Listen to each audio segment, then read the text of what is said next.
Hello and welcome to episode 177 of the Mark and Me podcast. As always, I'm your host Mark. Now joining me on today's episode is someone that I've wanted on this podcast for almost 2 years.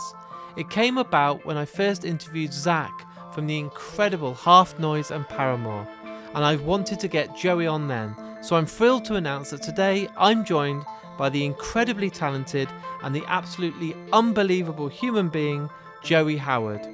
Joey is someone that I have so much respect for. I was lucky enough to see him tour with Paramore on their After Laughter tour, and I couldn't believe just how well he fitted with the band.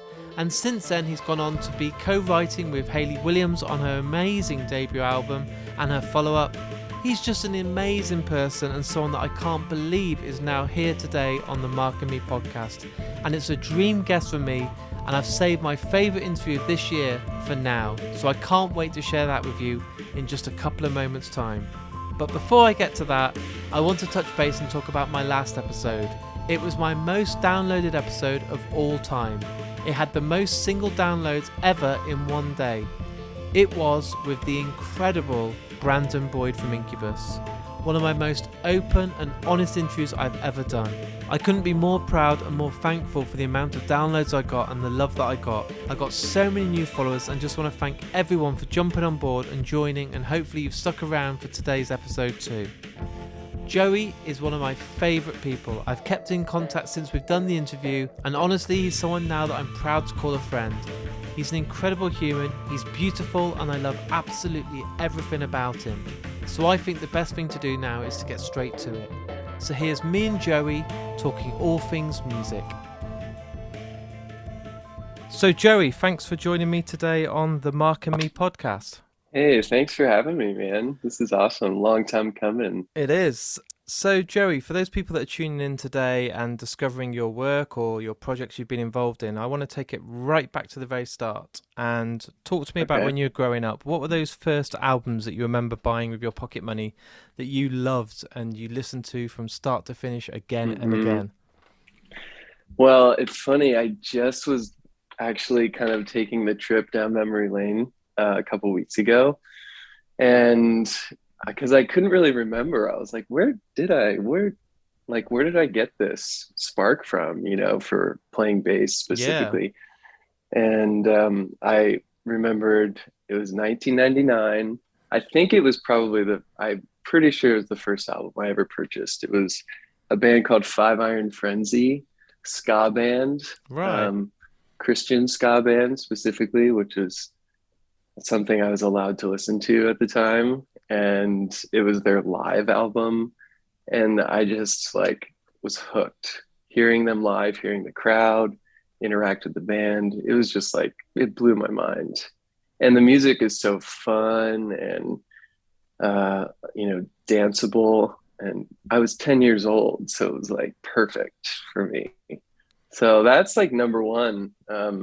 That I can remember sitting down and learning those bass lines and stuff, and taking them to my teacher and him kind of dissecting them for me. Yeah. That's amazing. So you chose big. The bass as well, because some people, a lot of my friends, and I was in a band when I was growing up, I got guitar, played it, and then there's always someone who is like, oh, we need a bass player. One of the guitarists, will you just play the bass instead? And it's amazing that you knew you wanted to play bass from the start. Well, it's funny you say that, because that is kind of what happened. My older brother was playing guitar and was starting a band, and they needed a bass player, and I'm 4 years younger than he was. So it was cool of him to kind of invite me in, I was literally 10, 11 years old, and joining my brother and his high school buddies. And I was just sure, this is cool. But I immediately connected with it. Yeah. Once I discovered what the bass was and what the bass line did in a song, I was like, oh, cool. This is great. I'm already here. This is what I want to be doing. So, yeah. And can you remember those other albums that then you built upon? Because obviously that laid the foundations for you. But then when you're getting older, you become obsessed with music. I'm sure all your pocket money or all the money you earned was going on music, and you're listening to those CDs from start to finish, getting out the covers and reading through them and actually learning the lyrics. Best. I missed all that. Streaming is amazing, but music is so disposable now. You Yeah. can't, that smell of the CD inlay and everything, and just Oh, reading those lyrics of those early albums, yeah. like, The annoying like label you had to peel off the oh, it top of the took ages. CD. I miss all of that. I do like that they're now including like song credits and stuff on Yes. Spotify, and I'm sure the other platforms too. But then I would say like once I started discovering my own loves in music, probably around 14, 15, Yeah. I was really into like Under Oath and Taking Back Sunday and Nice. Coheed and Cambria. I definitely had like a heavy phase for sure. And then that's kind of like the band that I started in high school was very much modeled after that. But all along, I was always playing in church. So a lot of gospel music, uh, worship kind of music was always like in the background, musically speaking. I had like a gig there every week. That's kind of where I like learned how to play like with other musicians. So I mean, bands I would, like yeah, Coheed and Cambria, I mean, yeah. the technicality behind those songs, you don't realize until you start trying to play what they're playing on the guitar and the Oh bass is yeah, insane. The time signatures and the way that those yeah. songs are put together, people don't understand. I see that people go and see them live. They're like, yeah, they're pretty good. I'm like, no, they're up there with like Tool. If you look at Oh what they're yeah. actually doing, it's So mind technical. blowing. Yeah. I loved his voice too. I was Yeah. so taken, and the whole like story of it all, it's just like yeah, There's really, like there's really like a cool. concept behind everything they do, isn't it? They don't Exactly. they That's don't what I just was do a trying to say. song. Yeah. Yeah, it's insane. It's like the whole album is like a comic book kind It's of, amazing. yeah, it's insane. Yeah, so that stuff was all like kind of opening me up. It's like, dang, what is this? So what about live music? Obviously, you said you're playing each week uh, a gig at a church, but do you remember those first uh, gigs you went to where you actually got that adrenaline and that feeling of when mm, those bass guitars are playing through the cabs and you can feel it on your bass, on the chest, and you're like, oh mm. my God, this is the hairs on your neck are sticking up. What were those first gigs you went to that made you go, I need to do this. I want to do this. Oh yeah. That's a great question. The first one that comes to mind is this. I grew up in Pennsylvania, and there's a festival there. I'm not sure it exists anymore, but it was called Purple Door. Right. And it was kind of like that, like tooth and nail, solid state scene. Does that Yeah, it ring a rings. bell Yeah, with you? definitely. Yeah. Um, so it was like a lot of those kinds of bands. And I remember bless my dad. He was always like lugging around big amps and stuff for us, taking us to shows he probably didn't want to be at. But I think I was about 12 when I went to Purple Door, and I saw Five Iron Frenzy and the Supertones. It was like that. Amazing. That was the time. Those were the bands that were pretty big, and yeah, I just was so taken, so into it. I was like, that's it. I'm doing this. I remember thinking like, what would it be like to have my bass that loud? Yeah.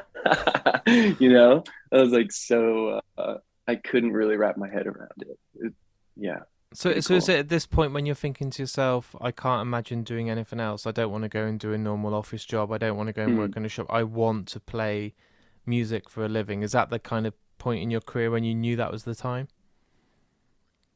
Um, well, I think like the seed was planted. Yeah. I don't know if I knew that it was like actually feasible. I was pretty young and I didn't really realize what it took, but I think I was kind of living my life that way. Like music is the thing, but it wasn't necessarily, I never like thought about like money or what it really meant to be on that big stage, I Yeah. guess. Does that make sense? No, of course, definitely, because it's Yeah. kind of a dream at that stage, isn't it? Because the Yeah. reality is not there. You're not seeing money coming in. You can't really turn around to your parents and say, "Mom, Dad, I'm going to be in a band. That's all Yeah. I'm going to do." Because they're like, "Come on, son, you kind of need to do a real job, and then if you Uh-huh. doesn't work out in the band, at least you've got something to fall back on." Yeah, totally. I'm very lucky in that aspect, Yeah, actually. I have two older siblings, and we were all homeschooled and very much like um, taught to just kind of like find you want to do, what makes you happy. It doesn't have to be traditional in any way. So they were really supportive, actually. And my brother, when he was 19, he moved to California to join this rock band, which is pretty wild. Like, I think he sent them like a VHS to try out. Like, It's making me feel old now. I know, me too. And so basically when I was 16, they saw like the yearning that I had to go on tour. And so they let me go on tour and like homeschool my senior year. Yeah, so I felt like very supported in what That's I wanted incredible. to do. I was teching and doing like tour managing and stuff for years and years and years, really until Paramore came Yeah. up, which we can get to, obviously.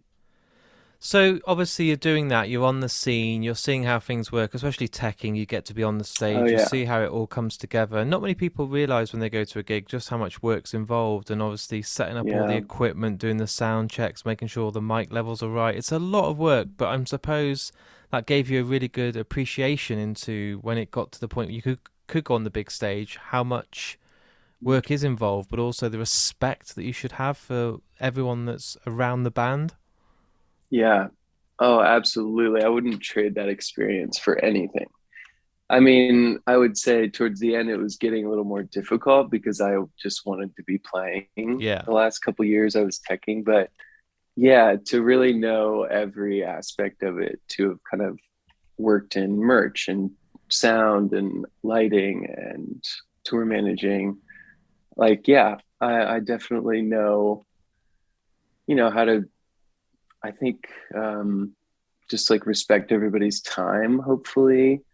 And it's such a team. It's not, there's no hierarchy at all. Everybody's job is just as important.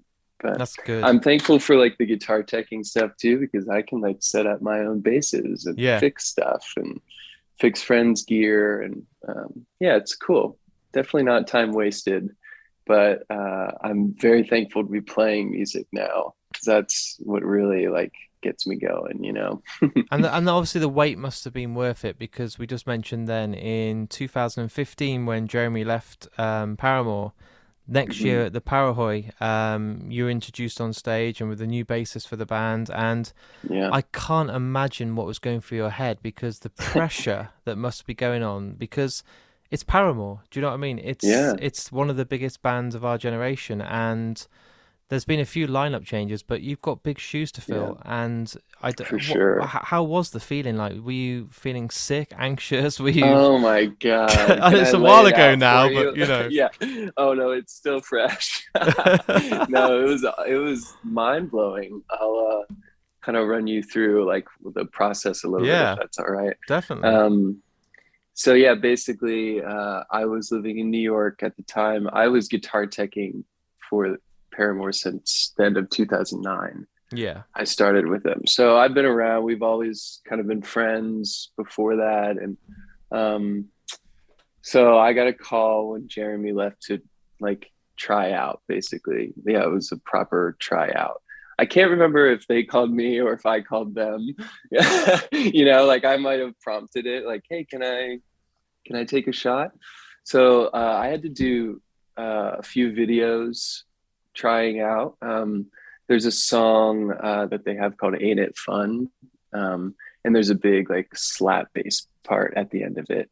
And basically, I wasn't sure if I could do it. They weren't sure. Like everybody knew I played, but I hadn't really been playing it out very much. It was mostly just like for myself, like writing and playing in my room.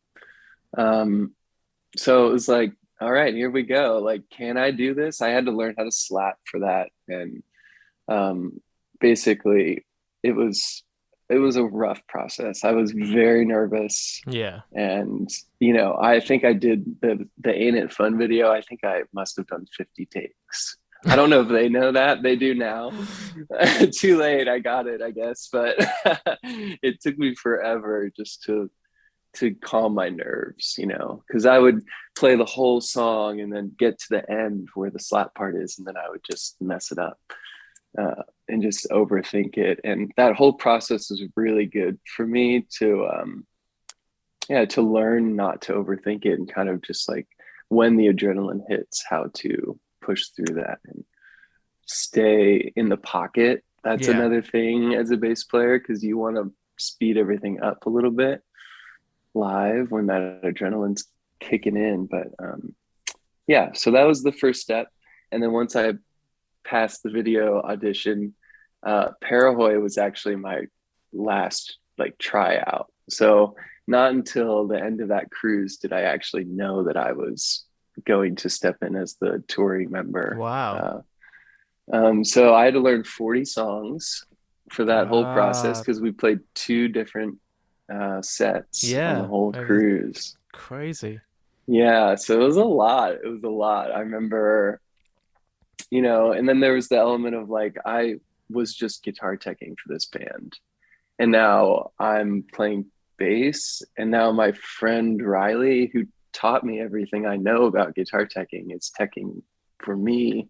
It was like this weird dynamic shift. I mean, everybody's amazing about it. There was Yeah. no weirdness, but it was just like a lot in my head, a lot to take in all at once, and then you're playing on a boat that's literally rocking. It was nuts, man. It was really intense, but it paid off. How did it feel going on to that stage with the rest of the band? Because everyone already knows the rest of the band. They know the songs. They're Right. won over. The moment Hayley picks up the microphone, the crowd are in the palm of her hand. So there Yeah, you are. You've got the bass. People are going to be like, hang on, that's a new face. Who's that? There's not this like big totally. marketing thing. But how does it feel to kind of go with the flow and just kind of try Mm. and not look like you're going to be sick in every song because you're nervous that you got to get through 40 songs and everyone's there Yeah. for you. It's not, it's not like you're a support band. Everyone's got on that cruise to see you guys play. Right. A lot of pressure. I mean, let's be real. Like, not that many people were looking at me. Everybody's definitely like all enthralled with Hayley. Obviously, she's an amazing front woman. So Yeah. I kind of felt like, safe to just be in my own zone. And it was definitely like out of body. A lot of that show was just like, is this really happening? Like, I'm playing these songs. I don't know. It's just couldn't really wrap my head around it. And I'm sure I messed up. I don't remember a thing about those shows. Like, I think I probably just blocked them out intentionally. I saw But you about 4 years ago. I was lucky enough to go to New York with my dad, and you were playing really early in the morning. I'm talking like 9 o'clock in the morning because it was on some American TV show. So you played in the park. Good Morning Yeah, America. it Yeah, was yeah. awesome, and that was the first Oh, time you were I'd seen. there. Yeah, it Cool. was awesome, and I remember going out and you had to be there really early. I got up at like 6 a.m., went to Central Park, and you guys killed it. And that's the first time I saw you with the band, and I thought it's weird, but it was like you'd always been there. You just seemed Oh man. comfortable. Do you know what I mean? I watched the band, and obviously you're friends with Hayley and you're friends with Zach, and you know them and you've been on tour with them, but not everyone knows that, so they don't know that you were the Mm, guitar tech and this. But you had this. You were like a unit. You were this family, and the way you played and the way you interact with the rest of the band, you just looked like you'd been there, happy, comfortable, doing it for years. And that was only a oh, year in. That's only a year of you being in the yeah. band. Mm. Man, that's so nice. Thank you. I've never heard that before. That's like so kind and give me some chills. No, it's true though. It's You know? absolutely true, and you deserve that respect Oh, because thank it's you. it's it's not easy to go into an established band. You see bands like Metallica that have a change, and all they talk Hmm. about is the change of a different bass player, or if there's a vocal change, that's insane. But it's not easy. But you've Right. done the transition so well that now you can't remember what it used to be like. If unfortunately Hmm. because of COVID, we haven't been able to see Paramore or Hayley tour over here, but you Right. just seem like you've always been there now, and it's only been sort of 5 years. But it must be. I bet Hmm. those nerves aren't there as much now. I bet you feel like you're part of the family. I mean, definitely more so. Yeah. I mean, of course, we're all very close, very Yeah, family. Um, yeah, I don't know. It was yeah, it just it kind of still like blows my mind sometimes. I'm like, yeah. yeah, this is real. Um, but man, I really appreciate that. And I had some big shoes to fill. And, Jeremy's an incredible bass player. JMJ played on After Laughter. So coming into that was really intimidating. And just to ensure that it was seamless, I just spent 6 to 8 hours every single day practicing, like not just Paramore, but just like learning my chops, learning my own voice, I guess, as a bass player. So, I had some really great songs to play too, especially the newer stuff is like really showcasing of the bass. It is, So and I'm thankful for that. After Laughter is like, it's the album where those punchy bass lines are really high in the mix, and it's really Hmm. funky. And if you think of the songs on that album, it's one of the main drivers, and Yeah. to learn those and play them and make them your own, it must be amazing, because it's not just your root notes on the top string and you're just playing what's Yeah. needed for the bass sort of emo-y stuff. You're really technically, as a whole band, challenging yourselves, and you can hear it with Zach's drumming, you can hear it with the guitar. It's a lot funkier. It's more sort of Jean Vachante style guitar in at times. Hayley's trying new stuff, and it's amazing to see how you've evolved. Mm. Yeah. I mean, it it's just like truly an honor to get to play that, because like you said, it could just be like root note, like Yeah. just more supportive, but those bass lines are so melodic, such a heavy part of those songs. So I kind of like it just like is really cool that I get to play those, I bet it doesn't It's seem such real an sometimes. I honor. bet it feels like, No, oh it my God, am I doesn't. It really doesn't. doing this today? Yeah, yeah. And then over time it's kind of like I get to start to have my own like version of these Yeah. songs, like my own voice within them. So that's fun. And that just naturally happens with us playing live. And I mean, Zach is one of my favorite drummers in the Yeah. world. He's incredible. I think, my number one. He's just like playing with him it's effortless. We just like lock with each other. And yeah, there's a lot of like eye contact communication that's nice. And it's just like, yeah, it feels like home. But it's not forced, is it? Some people just like, you Mm-mm. can tell that they're doing it and just getting through the set to get paid to then go off and Right. do the next gig and tick it off the list. But I saw you guys in Birmingham at the HalfNoise show, and you Yeah. and Zach, it's the rhythm section. It's crucial to those tracks, and Mm. again, in the mix of the songs, it's the main route for me, the bass. But most of the HalfNoise stuff is really bass driven, and the way Mm-hmm. you two play, it's like that chemistry you can't find often. I think you're very fortunate that you've got that with each other, and you've got it with Paramore, but you've also got it with HalfNoise, and that's something that Mm. takes time and trust. But you've got it, haven't you? You're just Yeah. locked in. I see the way you look at each other. Mm. I see the way that you can go off and do what you want to do, and you're always on the same page. And that isn't luck. That's something that's magical, I think. Mm. That's so cool that you see that. I definitely feel that with Zach, and I think part of it is maybe just knowing each other so long. Yeah. It's been a while now. It's definitely over 10 years, and having like some musical interests shared, like at more fundamental, like growth times in our lives, like our early 20s, probably helps. Like we connected on a lot of the same music, and um, but yeah, I think it just comes down to uh, he's so musical in his playing. Like it's not just rhythm. It's like No. everything he plays has a note, if you know what I mean. So I'm just trying to support that. And I don't know, we have a good like push and pull, kind of let each other go do Phil, I'll do one here. It just like feels very natural. That's the Yeah. word, natural, isn't it? It Very really is. thankful for that. Yeah. And then obviously over the last couple of years, Hayley somehow kept away from the whole world and recorded two solo albums where I had no idea, no one knew, and then it suddenly came out, and before you knew it, the second album was out. But this gave you a chance to Yeah. obviously perform, but also be involved in some of the writing, so you're not just, brought in to then play. And I feel Yeah. like you had such a crucial part in this, and to work with someone who's one of your best friends and produce I still say to the day at the moment, the last Hayley solo record for me is probably my favorite album of the last 5 years. I think it's a Mm. masterpiece, and to be involved in the writing and everything, it must be an absolute honor. Oh my gosh, yeah. I mean, still, honestly, like, can't believe it.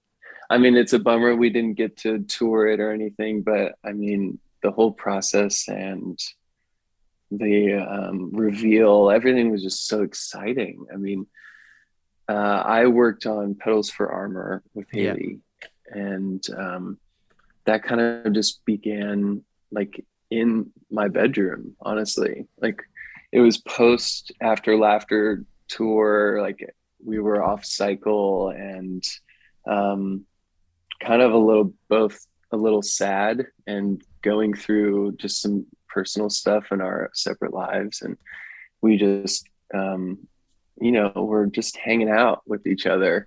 And I had a few like bass ideas, and my amps just like sitting there in my room. And it just happened like really organically. It's like, do you like this? Do you want to write something over it? And of course, like, not expecting her to like anything, because it was very like, it was Leave It Alone was the first Yeah. song that I showed her, that bass line. And it's kind of dark, and I don't know. She loved it. So we just kind of like had fun with it and just kept going. We never really discussed it being anything until maybe like 4 songs in or something like that. Um, But isn't that so nice because you've kind of not got the record label pressure, you've not yeah, set these big record executives who are going to be like, Hayley, have you got an update? Right, what's going on? How many songs have you right. got? This doesn't sound radio friendly enough. You guys could kind of hide away in your little sort of safe place. Yeah, our sad zone. But it's true though, but it's true. And you Yeah, could be there for absolutely. each other. You were companions, you were friends, you were family, and you're creating something with no pressure. So when you said the word Yeah. organic, it doesn't get much more organic than that. And when it is Hayley Williams and it is Paramore and there's pressure, I'm glad she didn't announce that she's going to do a solo album, because all you'd have got is, well, it's not ready. It's not. It doesn't sound like Paramore, and it's not heavy enough, and you Right. shouldn't. You should be Right. screaming. Why aren't you screaming? You did what you Yeah, or wanted. not pop enough, Yeah. maybe. I don't know. I And you mean, did what you wanted, and that album, it shows. And I like the rawness. I love the bits where you can hear just Hayley singing on an acoustic a bit further mm, away from the mic, so it sounds ambient. And then yeah. you doing what you want. And how refreshing is that when you can do that? Absolutely. I mean, to be honest, like, that's kind of what it felt like for me, like, the whole time, because I have never written with Paramore. Like, I've never had that pressure, like, so for me, it was like, kind of a trip once, like, there was talk of like label and stuff. It kind of Yeah. like messed with me, because then I started kind of overthinking some things, or thinking about the wrong things, and overall just kind of was like, what are people going to think of it? Where before that was mentioned in conversation, like, I was just doing it very like just for expression, Yeah. you know?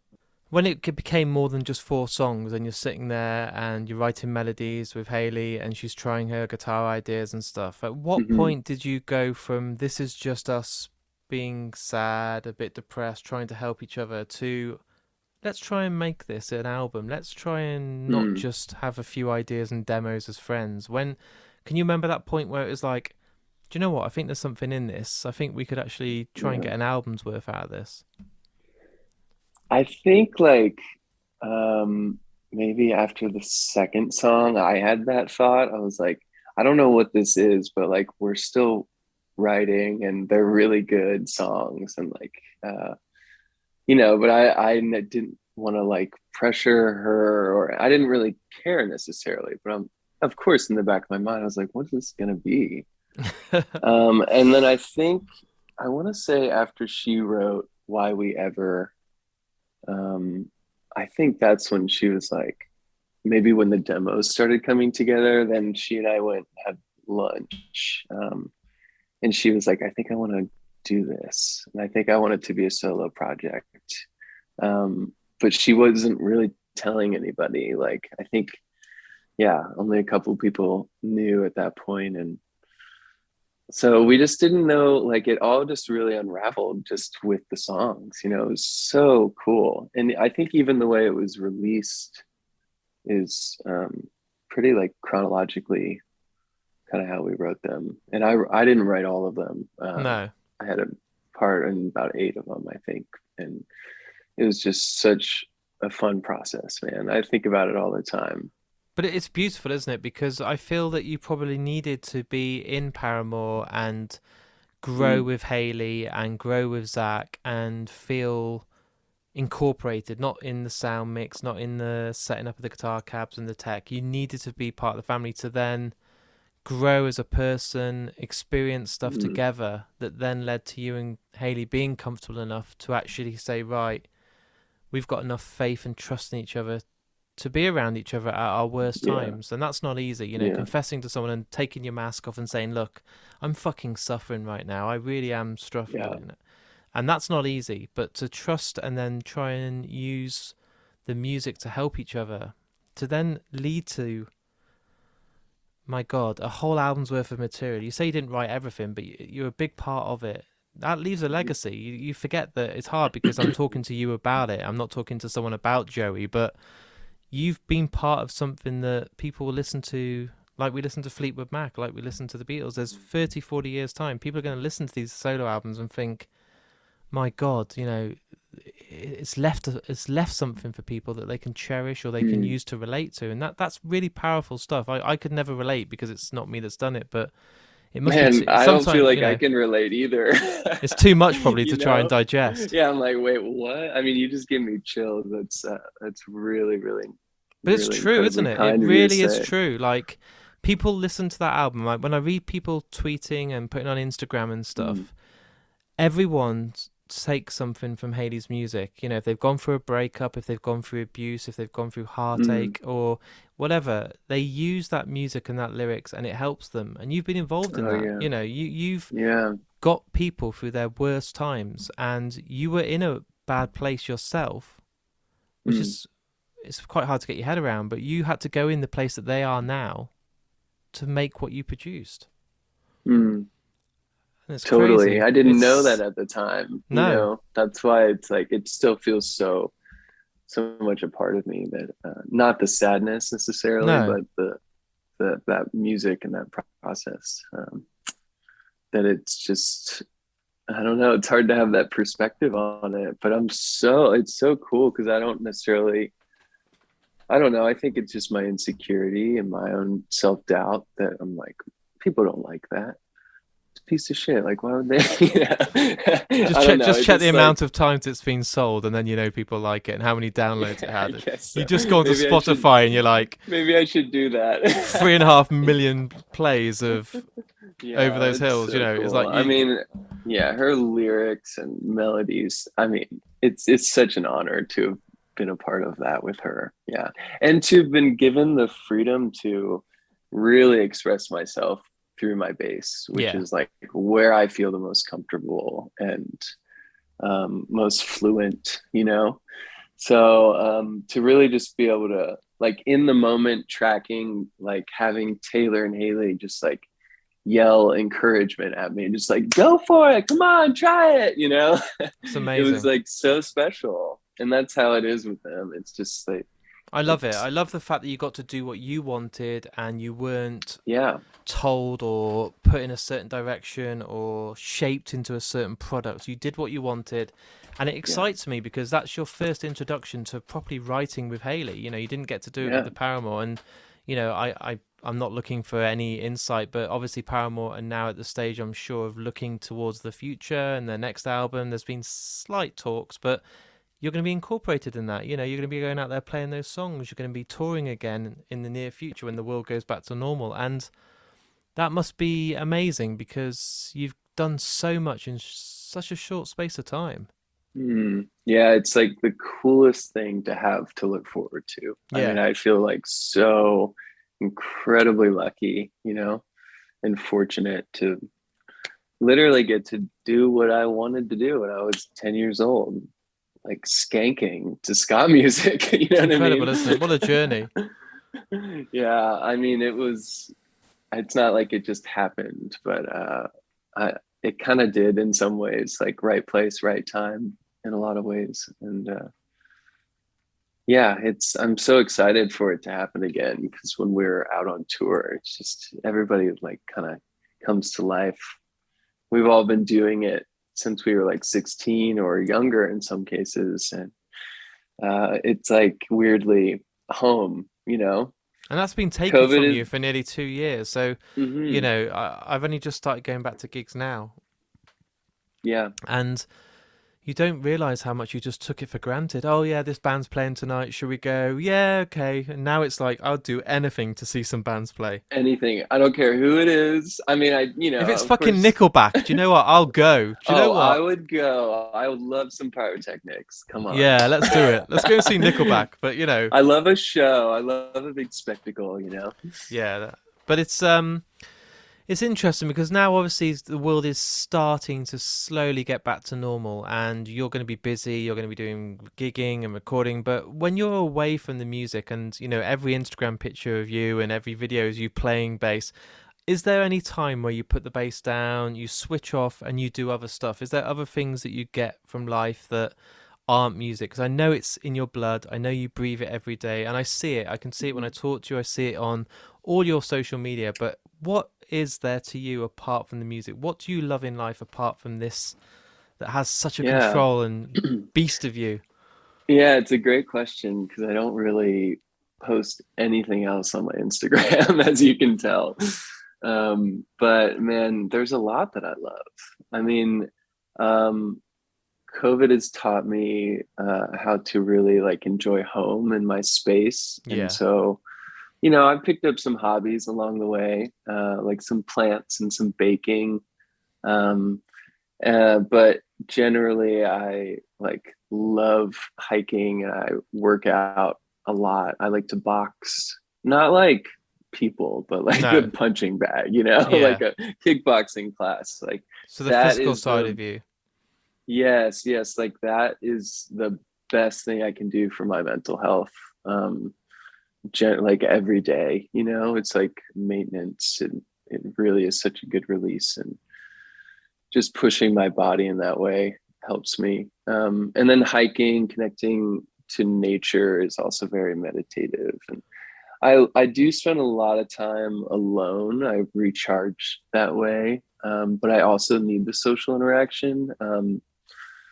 And lately I've just been playing with a lot of artists. So Yeah. it's kind of like doing a rehearsal, doing a show, and then it's like be alone.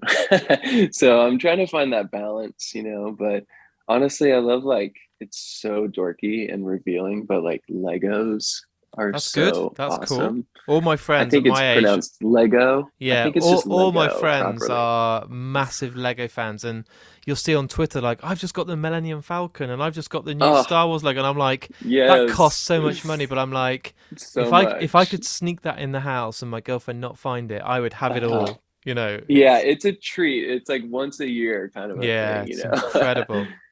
I've always loved that. So it's like anything that I can like repurpose, like a piece of furniture or Yeah. paint it, or like I'm always like doing projects with my hands, some sort of like something that I think is creative.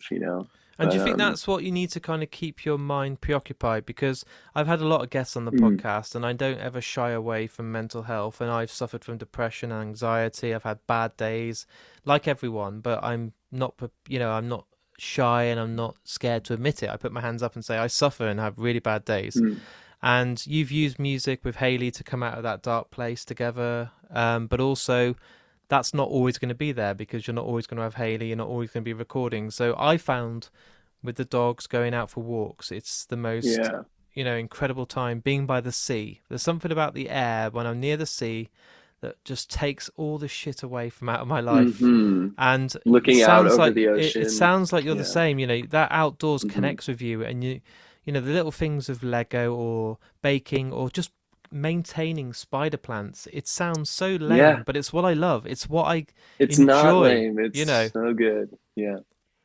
Yeah, exactly. It's like it does take me outside of myself because there's such a racket going on in my yeah, brain most of the time.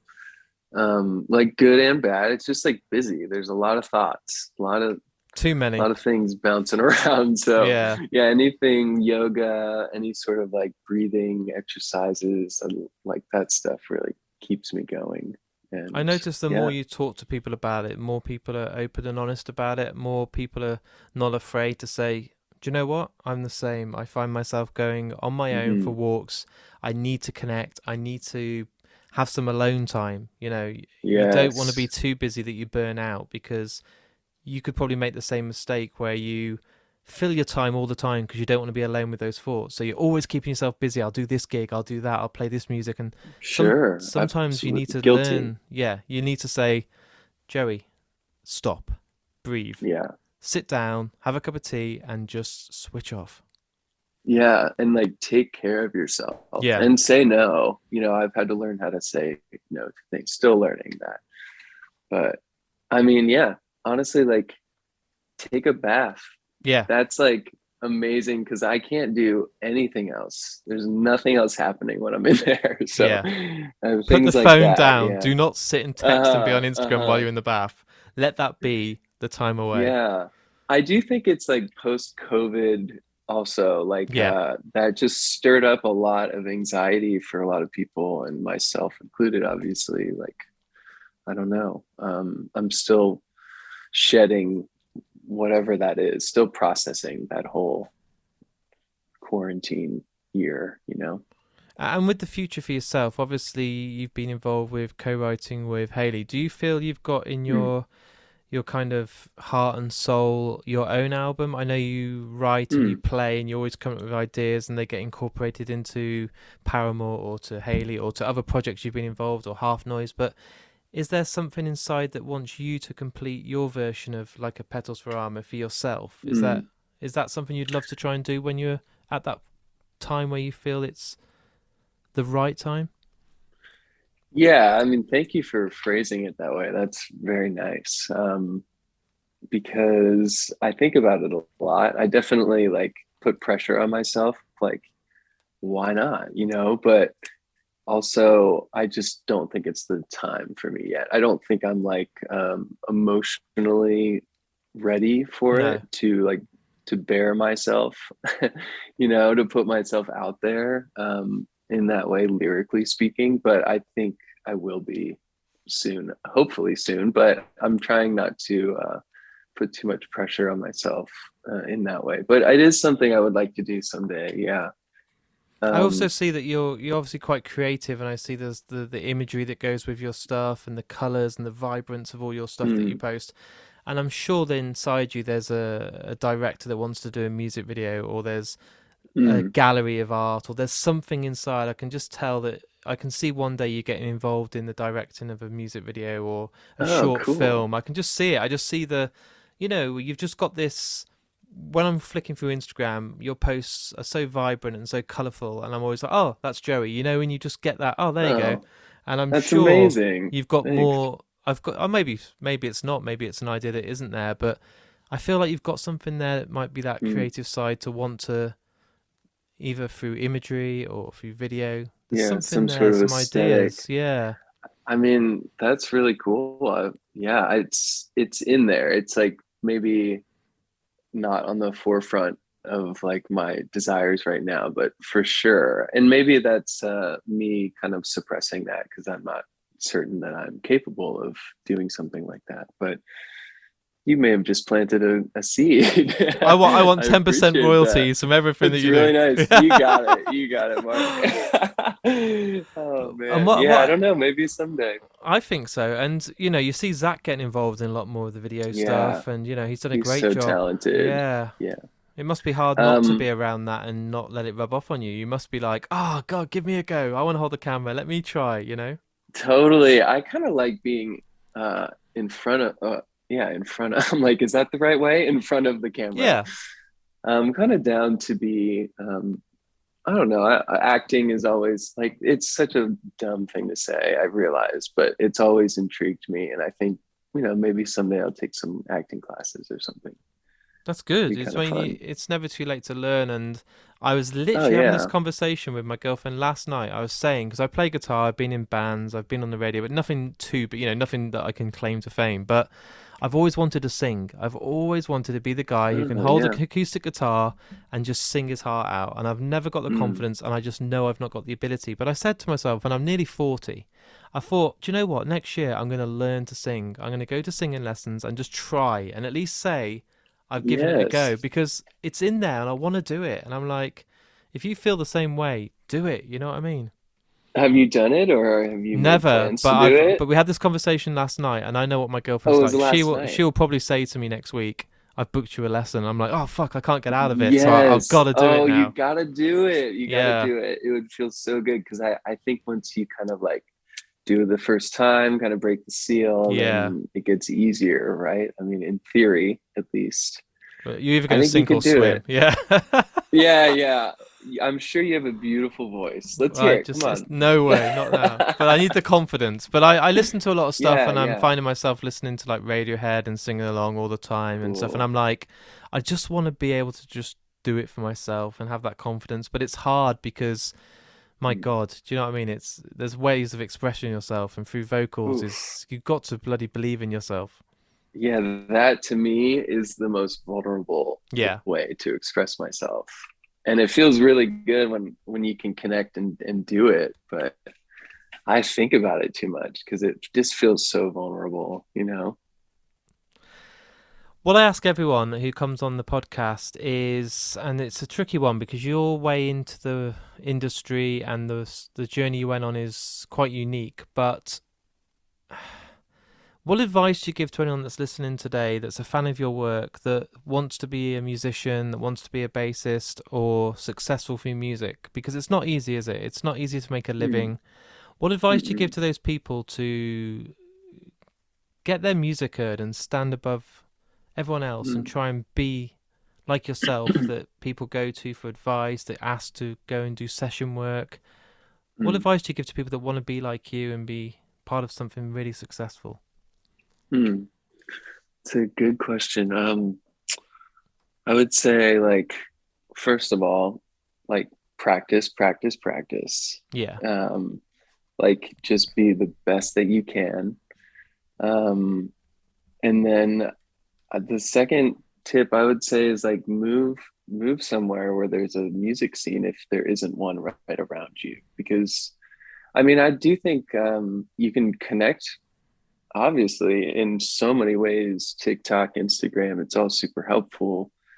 But I've found that like being in person, meeting people, just it music tends to bring everybody together. It tends to be like a really small world wherever you are. So it's pretty easy to hop in and like, um, and the other thing is just say yes to everything when you're starting out. Like that would be my tip. Just like play everywhere, every show you can, learn a million songs. Like, why not? You know, it's all going to help your musicianship. And um, yeah, I think those are like pretty good starting places. And then I love it. hopefully you find your voice throughout that or whatever it is you want to do, whether it's like producing or session work or writing. Yeah, just try to be real and yourself because that's what people want, you know? And it's so transparent, isn't it, when people are, they're just not genuine. You're not doing it for the right Yeah, reasons. It's people people don't can realize. tell. Yeah, it's the most transparent thing to be a member of the audience or in the crowd at a gig and someone's not wanting it. They might think that they're pulling it off and no one realizes. Yeah, Trust me, it's yeah, so obvious. yeah. I would rather see some insecurity or just like, yeah, just somebody owning whatever it is they're feeling in that, you know, it's like It's we don't need real, anybody isn't to it? It's put up real these then. walls. Yeah, Yeah, exactly. Exactly. As someone who like I claim to like I have faked it till I made it, you know. yeah. I feel like I look back and I'm like, man, I probably could have been a little cooler. Like a little more relaxed and easygoing along the way. I think, you know, people saw through that more than I thought they did. It's just to be interesting, a little isn't it? introspective. Yeah, Yeah. it's really. But yeah, My those are my final tips. question for you, Joey, and this is not an easy one. You may have heard it because I know you've listened to a couple of episodes, but I ask every guest that comes on the podcast to choose the outro piece of music. Now, Oh, it can be any song by any band or any music from any film score or just a piece of music that means a lot to you, but I'm not going to let you email me in a few days. I'm not going to let you DM me no, tonight. it's right now. It's what comes to your heart, head, and soul as I ask the question. So, this episode's all done. It's all edited. It's all mixed. It's ready to go out. Before I hit that publish button, what's the outro piece of music that means so much to you that you think is the perfect song to sum you up? I'm going to just answer with the very first thing that came to mind. And That's it's a song called Echo Arms by Mr. Twin Sister. Wow, I've never heard it, and that's what I love, because then I discover new bands, and I'm like, oh, wow! Yes, this is I would say my favorite band. They're out of Brooklyn, and I always kind of like, I'm sure I'm not the person who came up with this, but I always say they're kind of like the present day Sade. Wow. Who is one of my is one of my favorites. The greatest, yeah. Great bass playing. And yeah, so check them out. They just put out a new single, I think, and about to have a new record. And this is just because I love them. I love this. They're so good. It brings new music to me and my listeners, and I then get tweets and Facebook comments like, "Oh man, I've just discovered this band," and it's amazing because it's not always the obvious choices. Some people pick like Queen and the Beatles, but when you pick something new, I'm like, great, that's going to be me buying the album tonight on Amazon. Oh, cool! It's pretty groovy. I hope you like it.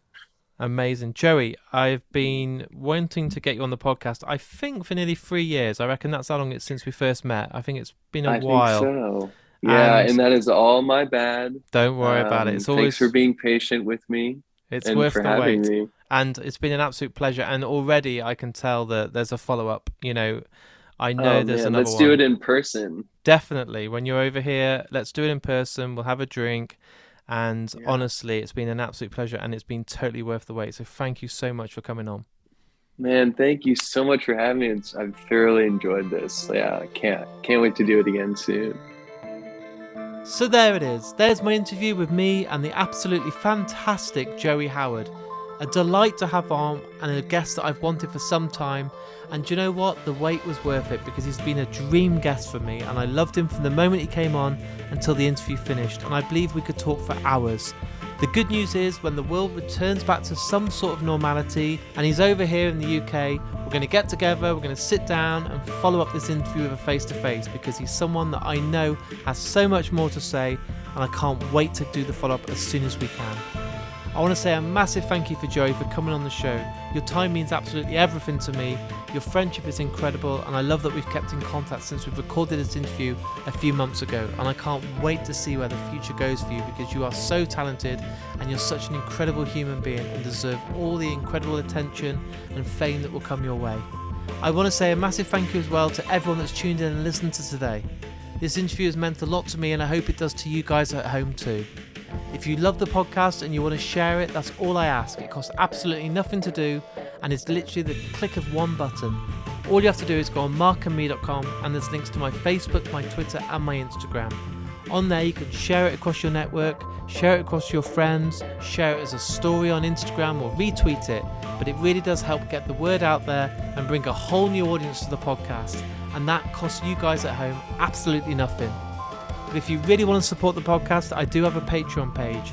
This is set up to help run the podcast. It allows me to host the podcast on all these different directories across the world.